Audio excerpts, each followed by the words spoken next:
Hey everybody, this is a quick video to show you how to use and how to control your FBBJFF full spectrum therapy light, both directly on the panel and on the remote control. It has a couple of different kind of settings and stuff like that we'll just run through real quickly how we can control them. So obviously we can turn it on and off either from the controller, either from the light itself or on the controller.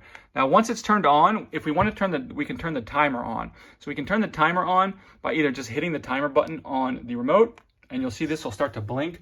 And this means that it's going to automatically turn this light off in an hour. So if you're going to bed or something like that, or if you're getting up in the morning and you want it to be on, you don't have to worry about remembering to turn it off. That's a good thing to set.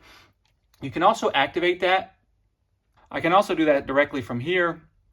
If once it's turned on, I just come in and I press and hold the power button for 2 seconds, it should start to blink. Same thing, it will turn off in an hour. Now, I can toggle through the different light temperatures here, and I can toggle through the different brightnesses here on here. So I can also do that here. I can toggle through the brightness up and down here and the temperature up and down here. And also, if I immediately want just maximum brightness to read something or look at something, I can just hit this spotlight and it automatically goes to max brightness.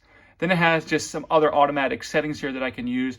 A computer setting, a kind of relaxing in the evening setting. This is actually a nursing setting, a reading setting, so it gets bright, and then a wind down, go to bed setting.